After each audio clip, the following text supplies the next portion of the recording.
Sa daan, patungong Emmaus, ang dalawang alagad, sila'y nag-uusap tungkol sa mga pangyayaring may kinalaman sa pagpapakasakit, pagkamatay, at muling pagkabuhay ni Jesus. Narinig nila ang kwento ng muling pagkabuhay, ngunit nagdududa sila. Ipanalangin natin sa misang ito ang mga taong walang katiyakan sa kanilang buhay pananampalataya. Madama at maranasan nawa nila si Kristo na muling nabuhay sa tulong ng simbahan, sa pagbabasa ng Biblia at pakikisalo sa Eucharistia. Ang mamumuno sa ating banal na pagdiriwang ay si Reverend Father J.R. Babor, MSc. Magsitayo na po ang lahat.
Sa ngalan ng Ama at ng Anak at ng Espiritu Santo.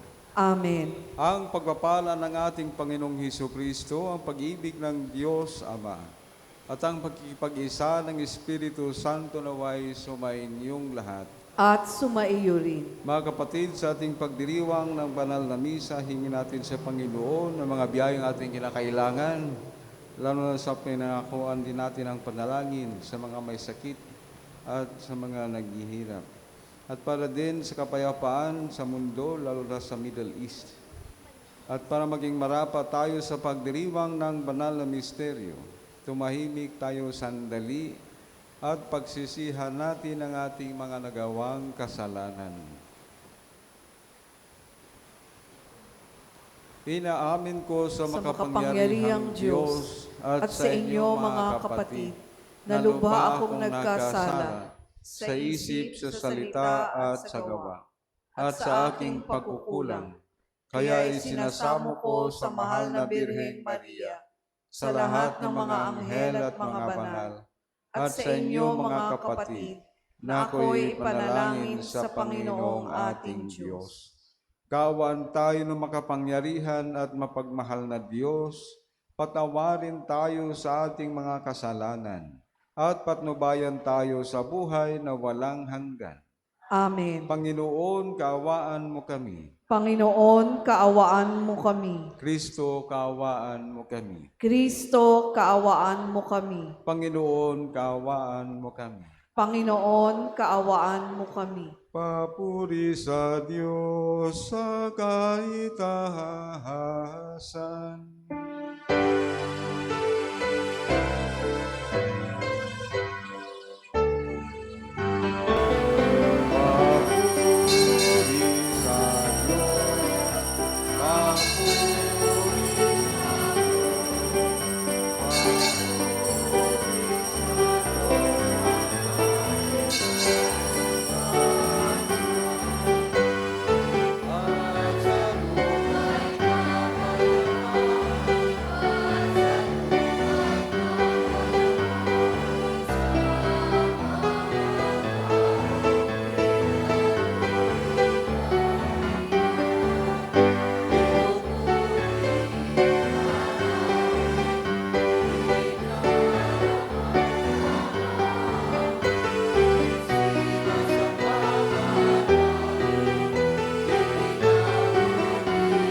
Manalangin tayo.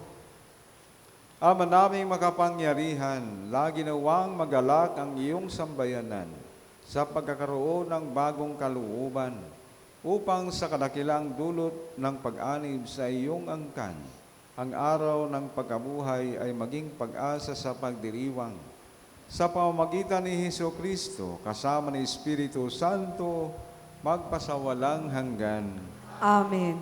Magsiupo po tayo. Ang muling pagkabuhay ni Jesus, ang siyang pinakadakilang tanda ng kanyang pagiging tagapagligtas. Ito ang puso at pinag-uugatan ng ating pananampalatayang Kristiyano. Ang salita ng Diyos mula sa mga gawa ng mga apostol. Noong araw ng Pentecostes, tumayo si Pedro at ang 11 apostol at nagsalita siya ng malakas. Mga kababayan at mga naninirahan sa Jerusalem, pakinggan ninyong mabuti ang aking sasabihin. Mga Israelita, pakinggan ninyo ito. Si Jesus na taga Nazaret ay sinugo ng Diyos. Pinatutunayan ito ng mga himala, mga kababalaghan, at mga tandang ginawa ng Diyos sa pamamagitan niya. Alam ninyo ito sapagkat lahat ay naganap sa gitna ninyo. Ngunit ang taong ito na ibinigay sa inyo ayon sa pasya at pagkaalam ng Diyos sa mulat mula pa, ay ipinapako ninyo at ipinapatay sa mga makasalanan. Subalit siya'y muling binuhay ng Diyos at pinalaya sa kapangyarihan ng kamatayan. Hindi ito maaaring mamayani sa Kanya, gaya ng sinabi ni David. Nakita ko na laging nasa tabi ko ang Panginoon. Siya'y kasama ko, kaya't hindi ako matitigatig. Dahil dito, nagalak ang puso ko at umawit sa tuwa ang aking dila. At ang katawan ko'y nahihimlay na may pag-asa. Sapagkat ang kaluluwa ko'y di mo pababayaan sa daigdig ng mga patay, at hindi mo itutulot na mabulok ang iyong banal. Itinuro mo sa akin ang mga landasing patungo sa buhay. Dahil sa ikaw ang kasama ko, ako'y mapupuspos ng kagalakan. Mga kapatid, masasabi ko sa inyo ng tiyakan na ang patriarkang si David ay namatay at inilibing. Naririto ang kanyang libingan hanggang ngayon. Siya'y propeta at nalalaman niya ang pangako sa kanya ng Diyos na magiging haring tulad niya ang isa sa kanyang mga inapo. Ang muling pagkabuhay ng Mesiyas ang nakita't hinulaan ni David ng kanyang sabihin. Hindi siya pinabayaan sa daigdig ng mga patay at hindi itinulot na mabulok ang kanyang katawan. Itong si Jesus ay muling binuhay ng Diyos at saksi kaming lahat sa bagay na ito. Nang itaas siya sa kanan ng Diyos, tinanggap niya sa kanyang Ama ang ipinangakong Espiritu Santo at ito'y kanyang ipinagkaloob sa amin, tulad ng inyong nakikita at naririnig ngayon.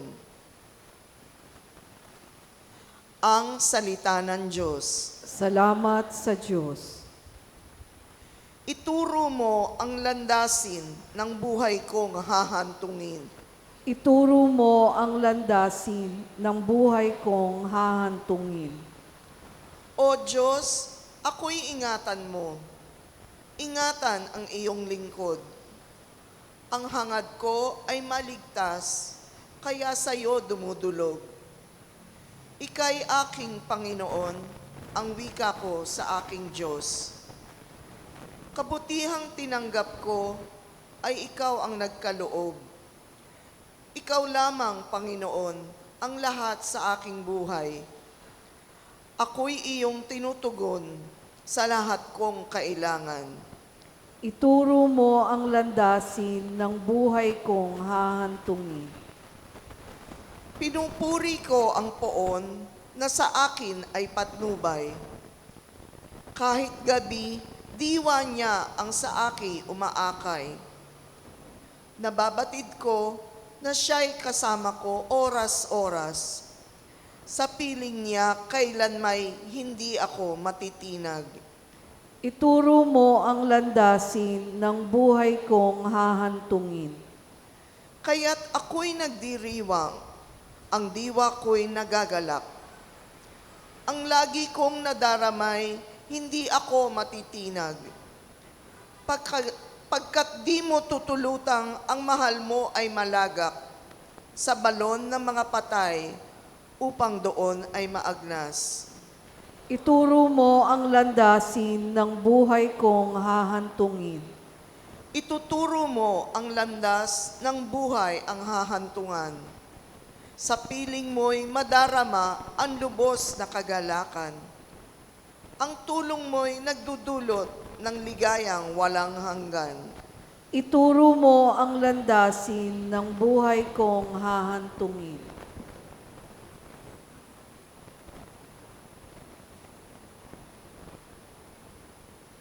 Ang ating pananampalatayang Kristiyano ay nakasalig at matatagpuan kay Jesus na namatay at muling nabuhay. Sapagkat totoo ang ating sinasampalatayanan, hindi tayo dapat panghinaan ng loob sa pagpapahayag na ating pananampalataya. Ang salita ng Diyos mula sa unang sulat ni Apostol San Pedro. Mga pinakamamahal ko, walang itinatangi ang Diyos. Pinahahalagahan niya ang bawat isa ayon sa mga ginawa nito. At yamang tinatawag ninyo siyang Ama, igalang ninyo siya habang kayo'y nabubuhay. Alam ninyo kung ano ang itinubos sa inyo sa walang kabuluhang pamumuhay na inyong minana sa inyong mga magulang. Ang itinubos sa inyo'y di mga bagay na nasisira o nauubos, paris ng ginto o pilak, kundi ang buhay ni Kristong inihain sa krus. Siya ang korderong walang batik at kapintasan. Itinalaga na siya ng Diyos sa gawaing ito bago pa nilikha ang daigdig, at alang-alang sa inyo, ipinahayag siya bago sumapit ang katapusan ng mga panahon. Dahil sa Kanya, nananalig kayo sa Diyos na sa Kanya'y muling bumuhay at nagparangal, anupat ang inyong pananampalataya at pag-asa ay nasa Diyos. Ang salita ng Diyos. Salamat sa Diyos. Magsitayo po tayo.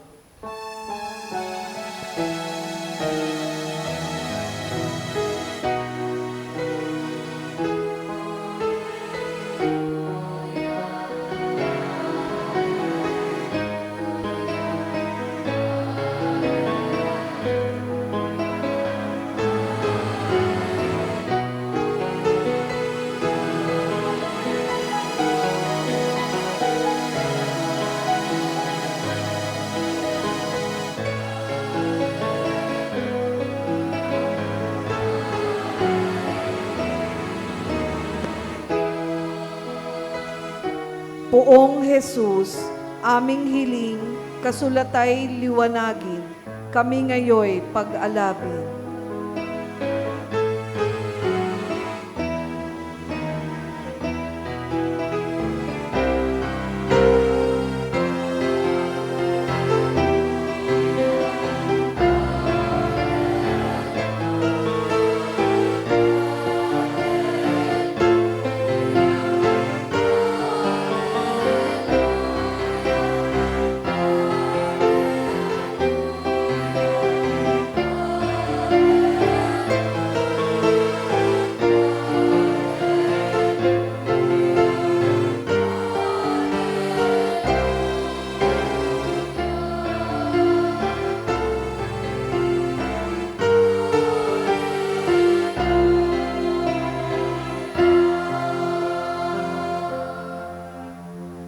Sumainyo ang Panginoon, At sumaiyo rin. ang pagpapahayag ng mabuting balita ng Panginoon ayon kay San Lucas.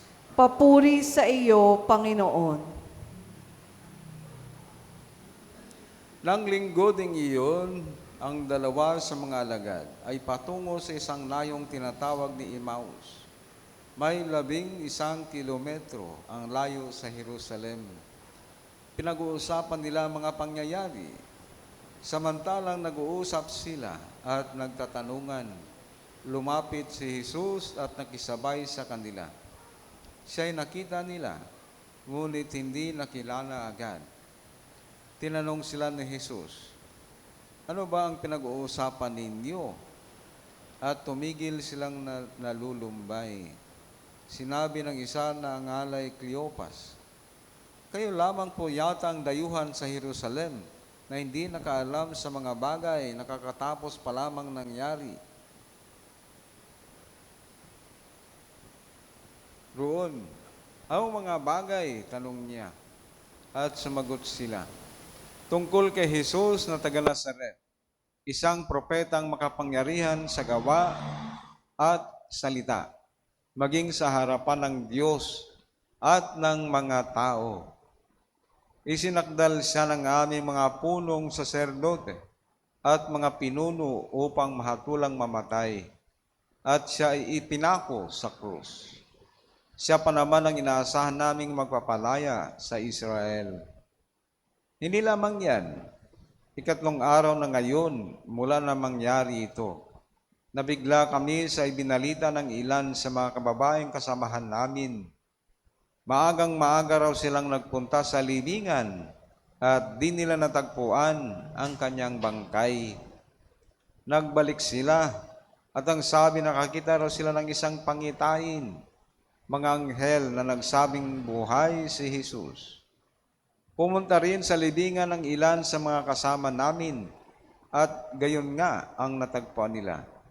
Ngunit hindi nila nakita si Jesus. Sinabi sa kanila ni Jesus, kay hahangal ninyo, ano't hindi ninyo mapaniwalaan ang lahat ng sinabi ng mga propeta? Hindi ba't ang Mesiyas ay kailangang magbata ng lahat ng ito bago niya kamtan ang kanyang marangal na katayuan? At ipiniliwanag sa kanila ni Jesus ang lahat ng nasasaad sa kasulatan tungkol sa kanyang sarili, simula sa mga aklat ni Moises hanggang sa sinulat ng mga propeta. Malapit na sila sa layong kanilang patutunguhan at si Jesus ay waring magpapatuloy pa ng lakad. Ngunit siya ay pinakapipigil-pigil nila. Tumuloy na po kayo rito sa amin, anila, sapagat palubog ng araw at dumidilim na. Kaya't sumama nga siya sa kanila. Nang siya'y kasalo na nila sa hapag, dumampot siya ng tinapay at nagpasalamat sa Diyos. Saka pinaghati-hati at ibinigay sa kanila. Nabuksan ang kanilang paningin at nakilala nila si Jesus. Subalit ito'y biglang nawala at nawika nila. Kaya pala gayon ang pakiramdam natin habang tayo'y kinakausap sa daan at ipinapaliwanag sa atin ang mga kasulatan. Noon di tumindig sila at nagbalik sa Jerusalem. Naratnan nilang nagkakatipon ang 11 at ang ibang mga kasama nila na nag-uusap-usap. Muling ang nabuhay ang Panginoon, napakita kay Simon, at isinalaysay naman ng dalawa ang nangyari sa daan at kung paano nila siyang nakilala nang paghati-hatiin niya ang tinapay. Mga kapatid, itong mabuting balita ng Panginoon. Pinupuri ka namin, Panginoong Hesukristo. Magsiupo po tayo. Magandang umaga po sa ating lahat. Ang buhay ay parang paglalakbay. Ayan po yung ating pagsasalarawan. No? Yung ating buhay na tayo'y isinilang at tayo'y patungo din sa ating manlilikha. Kaya isang psychologist, siya'y nagsabi na ang buhay ay parang paglalakbay ng letter B to D. Ano po yung B? Yun yung birth. At yung D, death. Walang makakatakas doon. Ibig sabihin, tayo sinilang dito sa mundo at tayo rin ay mamamatay. At yung ating yung ating pagsilang, wala naman tayong doon, choice. Kasi nga, yung ating mga magulang ang nagdala sa atin dito sa mundo. Kaya mga magulang po ay napakahalaga sa mata ng Panginoon. Kasi nga po, sa paglikha ng Diyos ng tao, hanggang sa ating kapanahunan, sa pamamagitan ng pamilya, yung pagmamahalan ng mga magulang, at sila ang nagdala ng buhay, ng bagong buhay na ibinigay ng Diyos. Kaya yung buhay ay binigay ng Diyos sa pamamagitan ng mga magulang. Kaya yung birth ay hindi natin choice. At yun yung biyaya ng Diyos. Kaya sa mata ng Diyos ay napakahalaga din ang pagrerespeto sa magulang. Kaya yan po ang fourth commandment. Yung pang-apat, honor your father and your mother. Kaya ito po ang utos ng Panginoon dahil ang pamilya ay dapat magsasalarawan sa pagka-Diyos niya bilang Santissima Trinidad, yung Ama, Anak at Espiritu Santo. Sa pamilya naman, nandiyon yung nanay, tatay at mga anak. Kaya yan po ay kahalagahan yung sinasabi nating paglalakbay dito sa mundo na tayo isinilang yung birth. Yung death naman, wala din tayong choice doon. Kasi lahat naman tayo ay haharap sa ating Diyos. Ibig sabihin, merong mga pagkakataon na kung saan nakikita natin yung mga yung ibang ating mga kakilala na buhay ng kahaba-haba. Di ba pag mag-birthday, tinatanong, anong wish mo? At yung kandila na yun yung simbolo ng yung pag-birthday, yung biyaya na kinakailangan. Madalas, ang hinihingi ay long life. O di ba yung wish natin, may you have a long life. Pero ito yung kwento ng isang madre.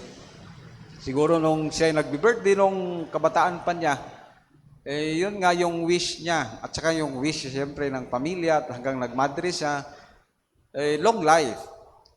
Pagkatapos ng misa doon sa St. Paul University, doon po sa Aurora, diyan po yung mga madre na mga yung mga nag-retire at yung mga nasa ng mga nasa kalagayan na hindi na nila magawa yung kanilang gusto nilang gawin dahil tumanda na sila. Pero yung iba naglalakad pa, yung iba nasa mga bedridden. Pagkatapos ng misa, sabi ng superior, Father, pwede niyong pwedeng i-anoint si sister. Kasi nanghingi ng anointing yung madre. Kaya sabi ko, sige po sister. So pagkatapos ng misa, pumunta ako doon meron din silang section ng parang special section na kailangan ng special attention yung mga madre na yun kasi na nga sila bedridden na. Pagdating ko doon, yung malapit dito sa may pintuan, yung nakalagay ko silang edad nila, yung nandito sa malapit sa pintuan, 98. Kaya lang tiningnan niya ako na parang, sabi niya siguro, sino kaya to? Kahit binati ko ng, Sister, umusta po kayo? Tiningnan lang niya ako. Siguro nga wala na yung ano niya, yung kanyang kapasidad ng pag-i-interact. Yung sumunod na humingi ng anointing, nung pinuntahan ko siya, ay kasaya niya. Sabi, ay, Father, good morning. Sabi ko, kumusta po kayo, sister? Nakalagay yung edad niya dito sa yung kanyang age, 103. At sabi niya, Father, sabi ko, ano po sister, mag-anointing po tayo sa'yo. Opo, ipagdasal niyo po ako, Father. Sabi ko, anong ipagdadasal ko, sister? Kahaba ng buhay niyo, 103. Binigyan kayo ng biyaya ng Diyos na ganyan kahaba yung buhay. Sabi niya, kaya nga po, Father, ipagdasal niyo ako. Kasi nakakalimutan na ako ng Diyos. Pala, parang nagsisi na siya, humingi siya ng mahabang buhay. Kasi nga po, yung bed niya, ganito kahaba, yung katawan niya, kalahati na lang. Nagkaroon ng osteoporosis, di ba po yung nagsishrink, yung katawan, yung may iksi-iksi. Kaya ganun po yung buhay natin, no? Yung may hangganan talaga. Yung iba naman, yun din kahaba, katulad ni sister, siguro, pag kayo nagbe-birthday, nako, pag dinggin ng Panginoon yung dasal na mahabang buhay, yung mahaba, baka pagsisihan nyo naman. Kasi magkikita naman kayo sa mga kaibigan. Ano pong pangalan mo? Kakalimutan. O di ba, yung yung mga matatanda na yung bang kailangan na ng yung special attention. Kaya yung iba po ay ganyan kahaba, biyaya po ng ng Diyos. Kasi ang Panginoon naman ang nakakaalam. Sabi nga, siguro may mission ka sa buhay. Kung hindi mo naman magawa yung mga ginagawa mo noon, pwede mo naman, ang mission mo ngayon ay pagdadasal. O pag-aaruga sa mga apo-apuhan, yung mga apo sa tuhod. Meron po akong, nakilalang ganan katanda. Meron po siyang apo sa talampakan. Sabi ko, Lola, kagaling naman ng yun, no? Yung kaibi, nagkakaroon ng apo sa talampakan. Ayan, ganun po. May mga ganong buhay na mahaba. Meron namang iba, katamtaman lang. No? Umabot ng 70, 80, katamtaman lang po siguro yun. Yung mga nag-retire, ganyan, 60. Meron naman, bata pa, no? Yung mga stillbirth, yung mga pinanganak na, hindi na sila nabuhay sa mundo. Di ba may mga teenager, gano'n, nagkakasakit. Hindi talaga natin alam kung kailan tayo haharap sa Diyos. At yung paglalakbay na ito ay totoo po sa ating lahat. Yan po ay birth to death. Kaya lang, in between B at saka D, ano yung gitna? Yung letter, yan po ay C. Yan po ay choice. Pagpipili, paano ba tayo mamuhay? Kayo po yung letter C ay katulad ng isang taong puno po ng kabuluhan ang buhay niya. Siya po'y nagmamahal sa Diyos at nagmamahal sa kapwa at puno ng pananampalataya at pananalig sa Diyos. Kaya sa pangalawang pagbasa po, sinabi ni San Pedro, sabi niya, mamuhay kayo ng marangal at may kabuluhan. Kasi nga po, yung mga iba nating kapatid, ay ayun nawalang kabuluhan ng buhay, nalulong sa bisyo, o di ba, nagkaroon ng mga addiction, o di ba, hindi na nagdadasal, nagsisimba, kaya parang ang buhay ay manok na walang ulo. Hindi ba yung saan na napupunta? Walang direksyon. Kaya kung ang tao ay ang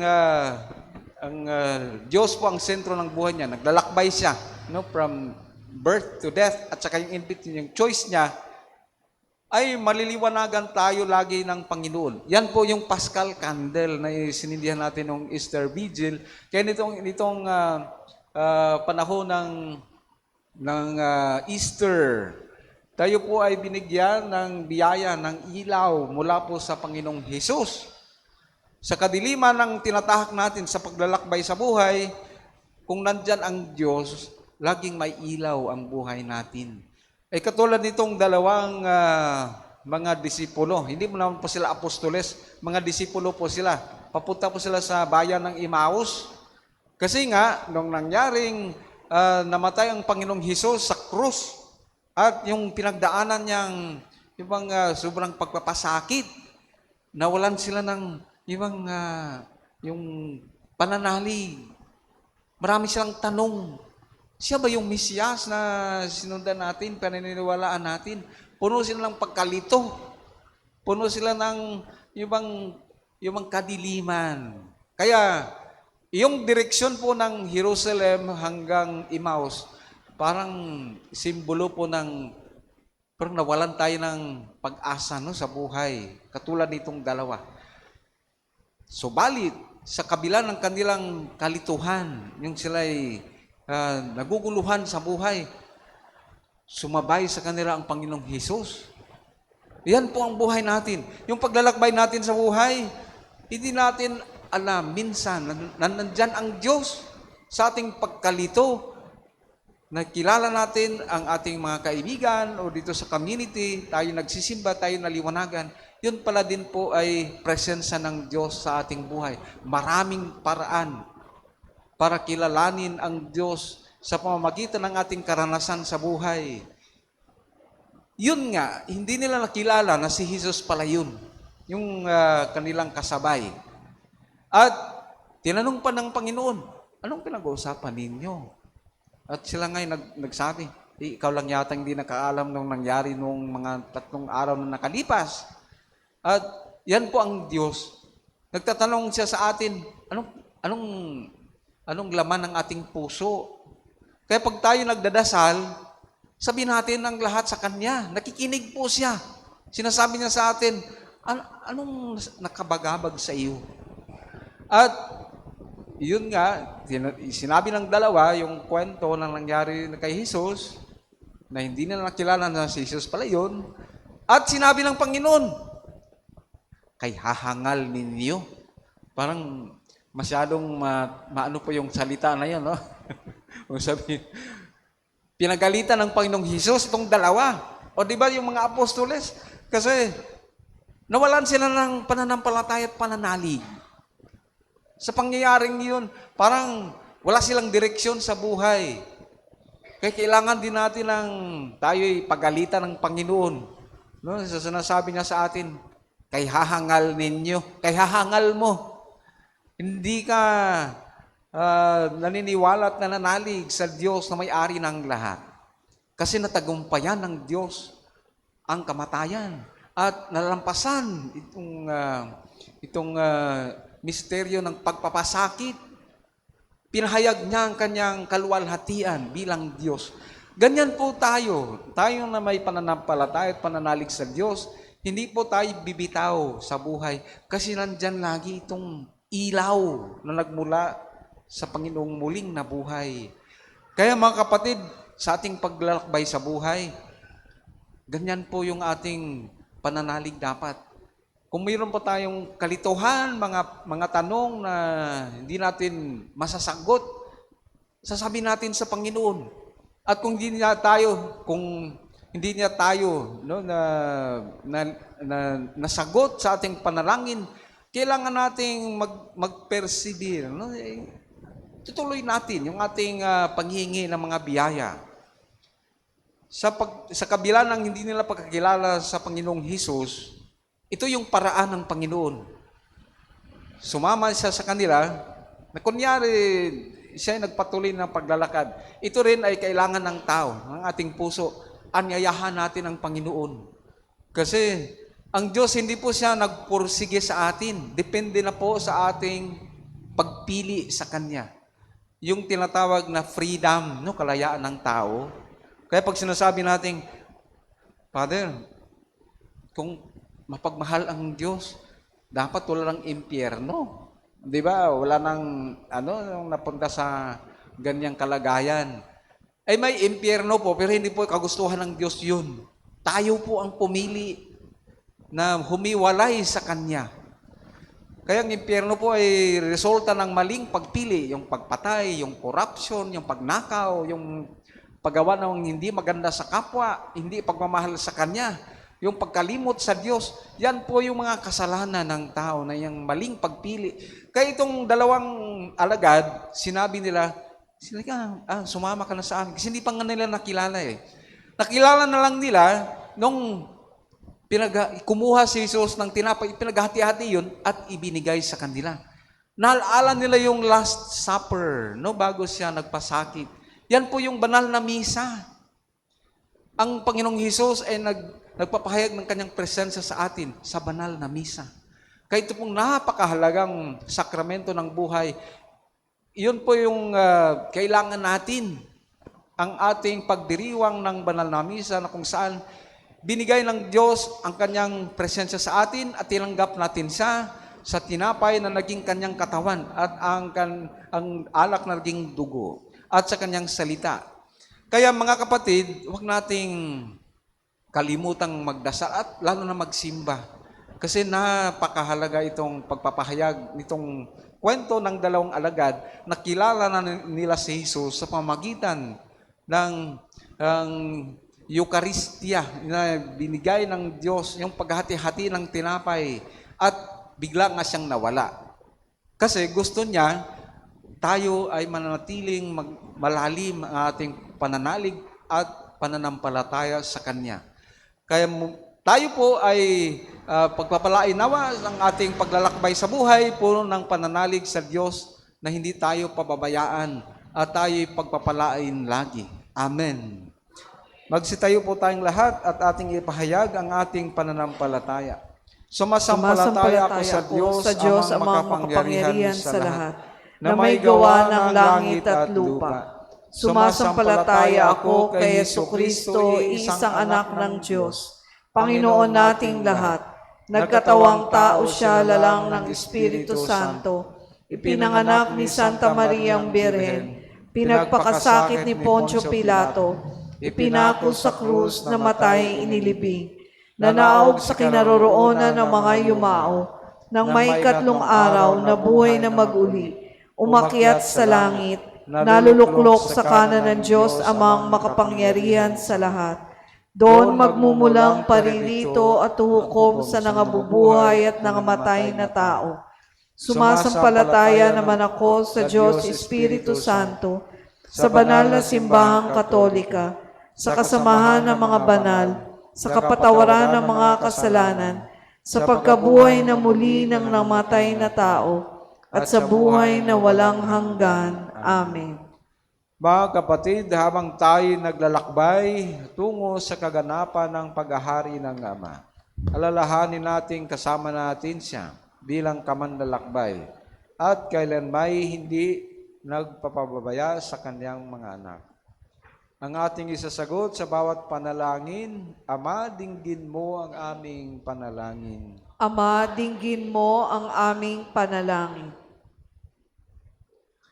Pagpalain mo ang mga pinuno ng aming simbahan at bansa upang huwag silang mapagod sa paglilingkod sa mga dukha, mga inuusig at mga nasa laylayan ng lipunan. Manalangin tayo. Ama, dinggin mo ang aming panalangin. Gabayan mo ang mga nahaharap sa mga krisis sa buhay at mga nabibigatan dulot ng pag-aalinlangan at pagkatakot. Manalangin tayo.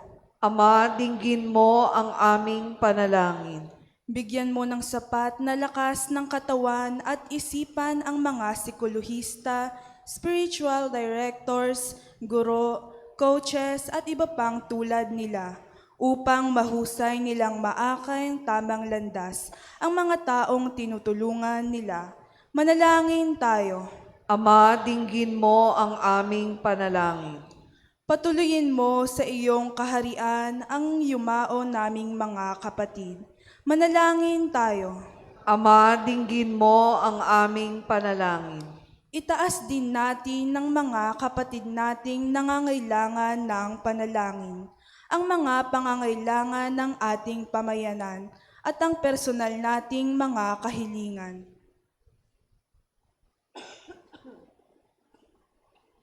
Manalangin tayo. Ama, dinggin mo ang aming panalangin.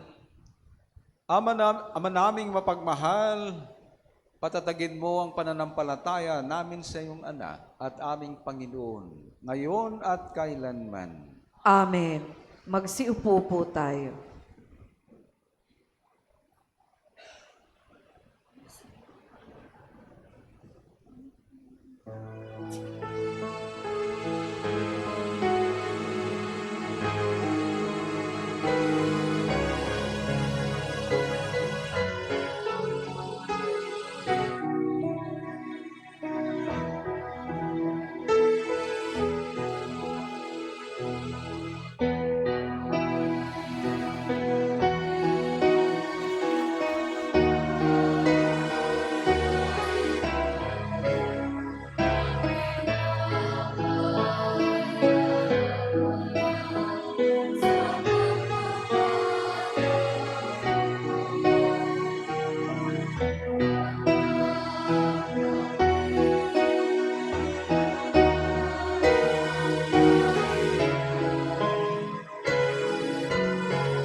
Magsitayo po tayo.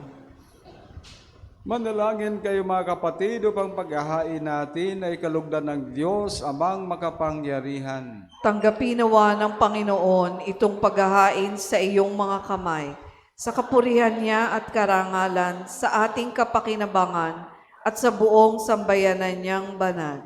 Ama naming lumikha, tanggapin mo ang mga alay ng iyong sambayanang natutuwa, ang pagkabuhay ng iyong anak, na niloob mong aming ikatuwang ngayon at pagpapabangahin mo ng galak na mananatili sa amin habang panahon.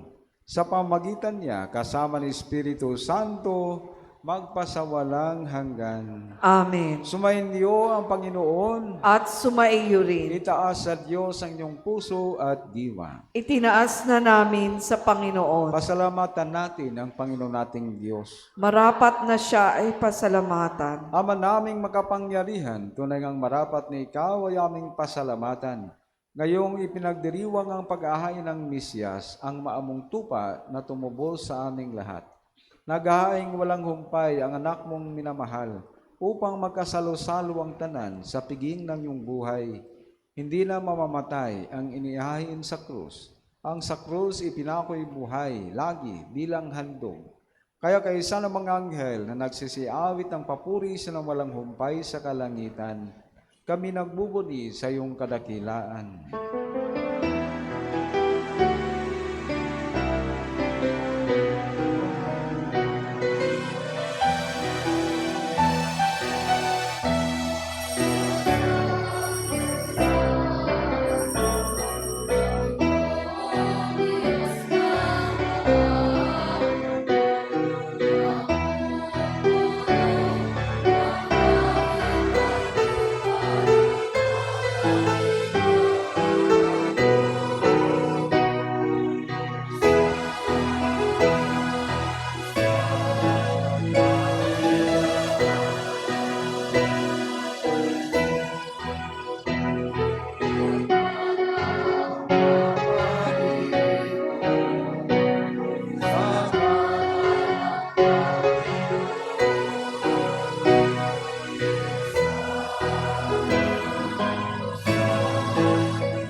Magsiluhod po tayo. Ama naming banal, ikaw ang bukal ng tanang kabanalan. Kaya sa pamamagitan ng iyong Espiritu, gawin mong banal na mga kaloob na ito upang para sa amin maging katawan at dugo ng aming Panginoong Hesus Kristo. Bago niya pinagtiis ang kusang loob na maging handog, hinawakan niya ang tinapay, pinasalamatan kanya, pinaghati-hati na iyon. Iniabot sa kanyang mga alagad at sinabi, tanggapin ninyong lahat ito at kanin. Ito ang aking katawan na ihahandog para sa inyo.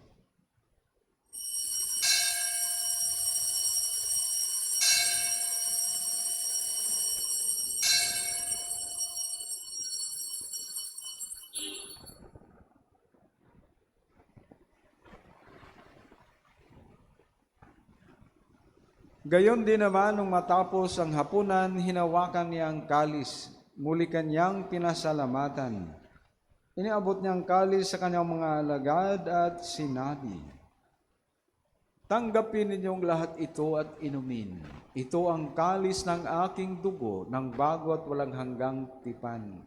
Ang aking dugo na ibubuhos para sa inyo at para sa lahat, sa ikapagpapatawad ng mga kasalanan.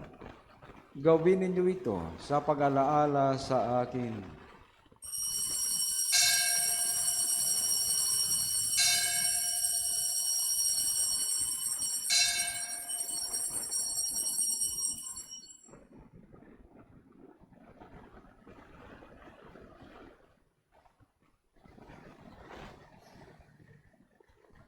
Ipagbunyin natin ang misteryo ng pananampalataya.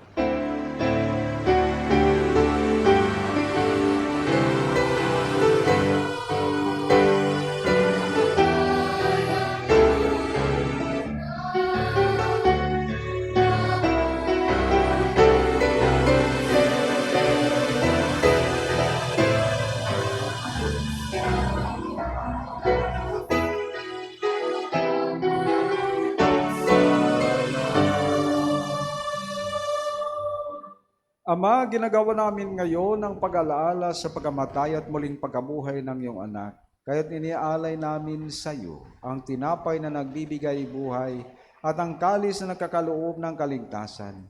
Kami nagpapasalamat dahil kaming minarapat na tumayo sa harap mo para maglingkod sa iyo.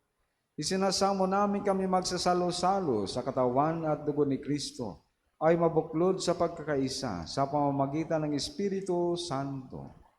Amalingapin mo yung simbang laganap sa buong daigdig. Puspusin mo kami sa pag-ibig kay San Leon na aming Papa, ni Pablo Virgilio na aming Obispo, ang lahat ng kaparian at ang iyong sambayanan. Alalahalin mo rin ang lahat naming mga kapatid na nahinlay na umaasang sila'y muling mabubuhay. Gayon din ang lahat ng mga pumanaw. Kaawaan mo sila at patuloyin sa iyong kaliwanagan. Kaawaan mo at pagindapatin kaming lahat na makasalo sa iyong buhay na walang wakas. Kaysa ng mahal na Biring Maria na ina ng Diyos, kay San Jose ng kanyang kabiyak ng puso, ng mga apostol at lahat ng mga banal, na namuhay dito sa daigdig ng kalugod-lugod sa iyo. May pagdiwang nawan namin ang pagpupuri sa ikararangal mo sa pamamagitan ng iyong anak na aming Panginoong Hesus Kristo. Sa pamamagitan ni Kristo, kasama niya at sa Kanya,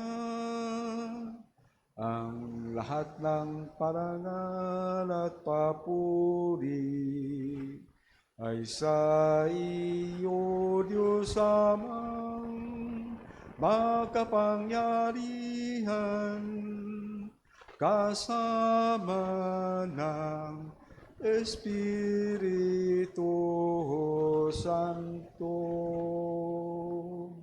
magpasawalang hanggan.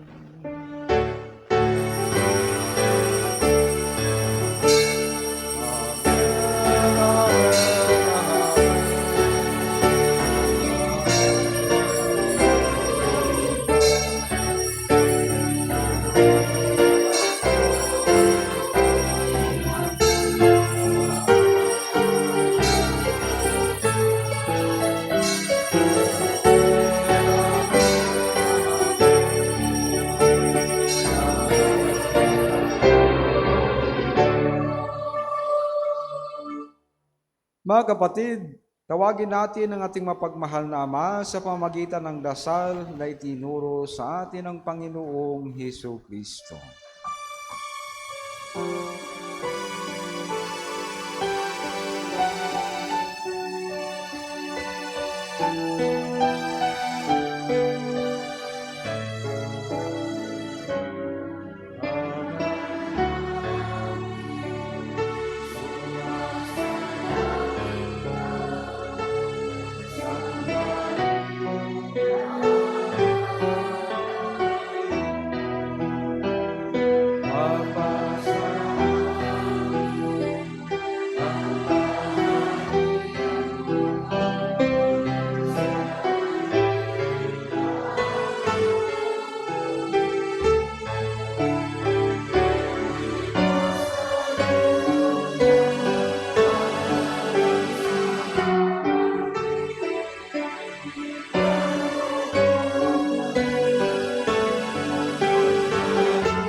Hiniling namin, Panginoon, na kami adya sa lahat ng masama, pagkalooban ng kapayapaan araw-araw. Iligtas sa kasalanan at ilayo sa lahat ng kapahamakan. Samantalang aming pinananabikan ang dakilang araw ng pagpapahayag ng tagapagligtas naming si Hesus Kristo.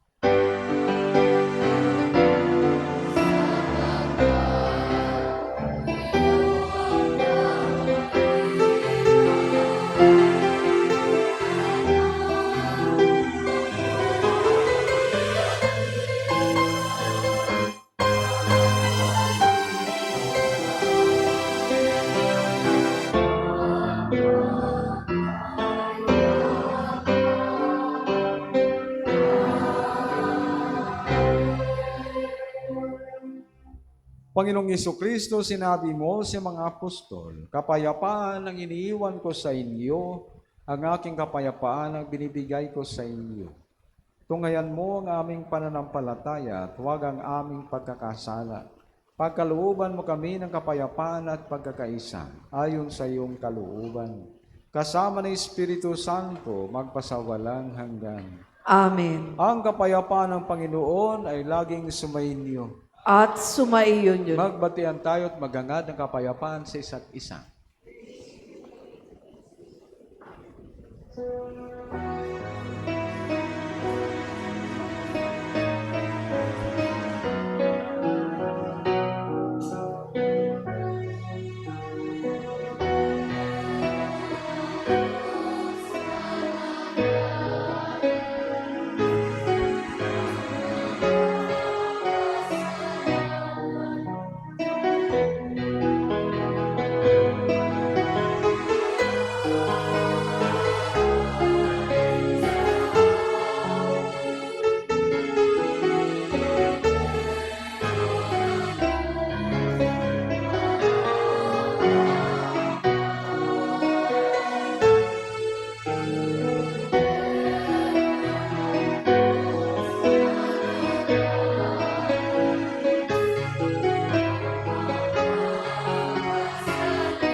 Magsiluhod po tayo.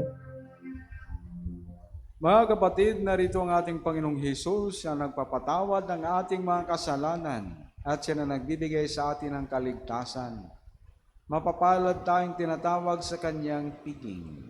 Panginoon, hindi ako karapat-dapat na magpatuloy sa iyo, ngunit sa isang salita mo lamang ay gagaling na ako.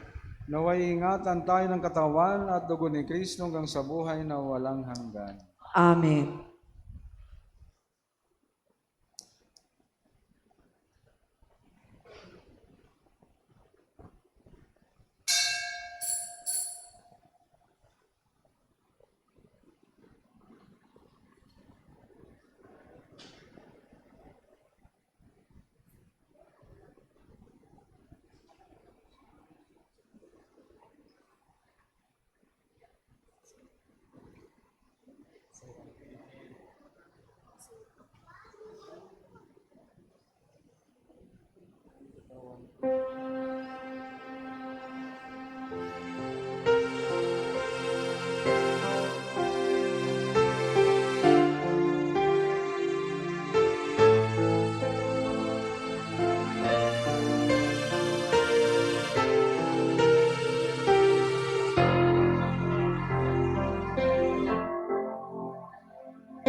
Magsitayo po tayo. Manalangin tayo.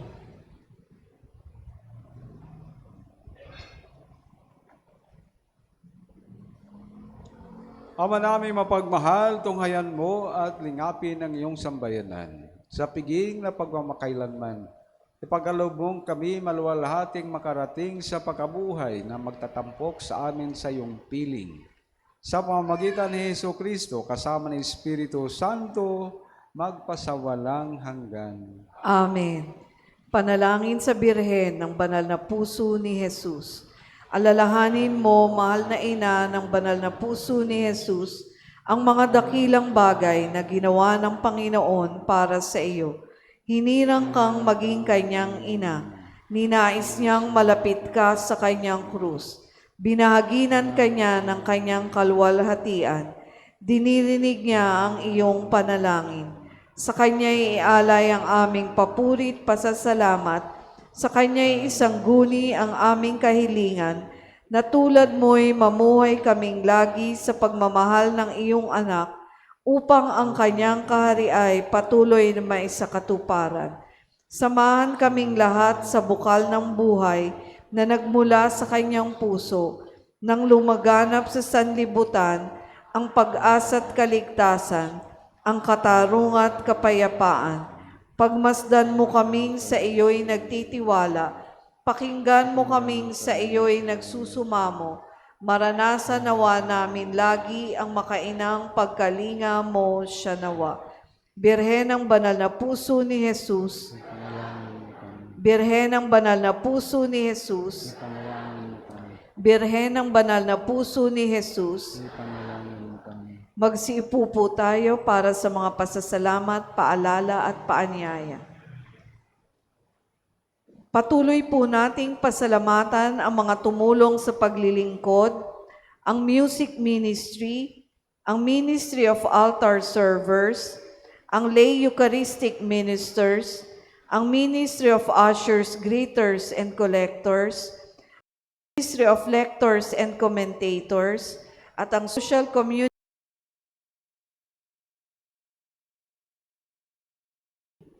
Pasalamatan din natin ang sponsor ng ating misa ngayon, ang Santa Teresa ng Calcutta Chapel.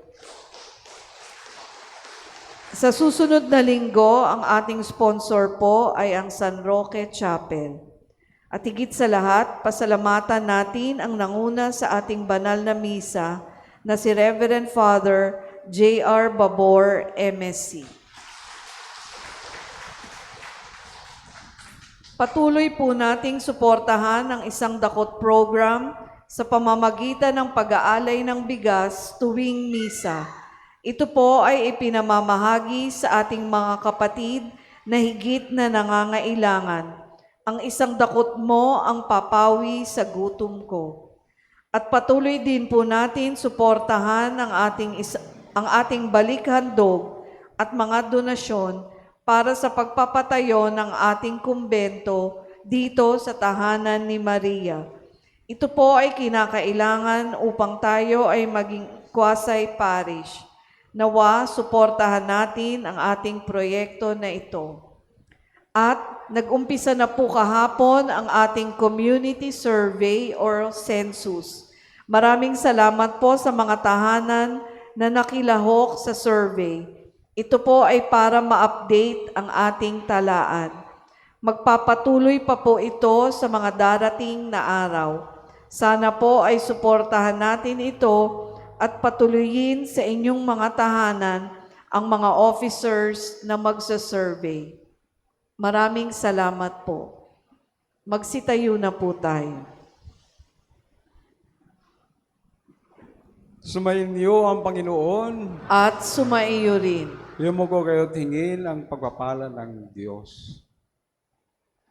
Ang Diyos na tumubos na kumupkop sa inyo, pakundangan sa pagkabuhay ni Jesucristo ay sanawang magpala sa inyo sa kaligayahang magpasawalang hanggan. Amen. Kayong pinagkalooban ng manunubos ng walang maliw na kalayaan ay pagkamtinawan niya ng kanyang pamanang buhay na walang hanggan. Amen. Dahil kayo ay kaisa niyang bumangon mula sa kamatayan, pakundangan sa pananampalataya at binyag. Kayo naway makatambal ng mga nasa kalangitan, pakundangan sa inyong mabuting pamumuhay, ngayon at magpasawalang hanggan.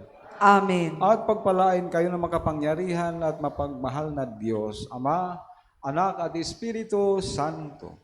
Amen. Mga kapatid, naialay na natin ang banal na misa, humayo tayong lahat na dalang pagmamahal ng Diyos sa ating buhay. Salamat sa Diyos. Purihin at palakpakan natin ang Panginoon.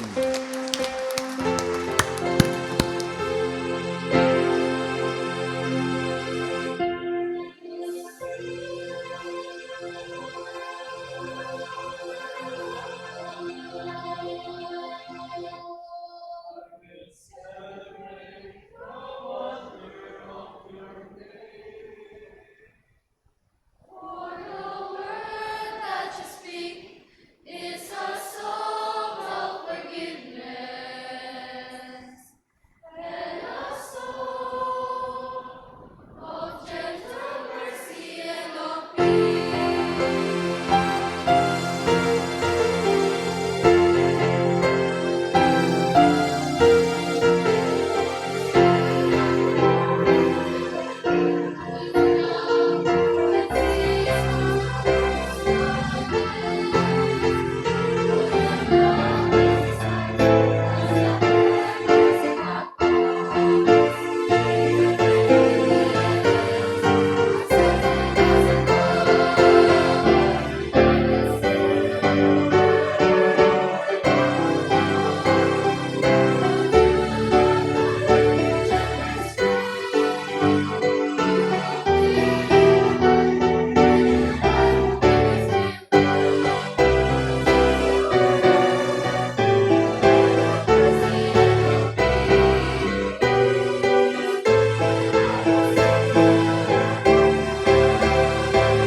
Kapag ipinagdiriwang natin ang banal na misa, hindi lang tayo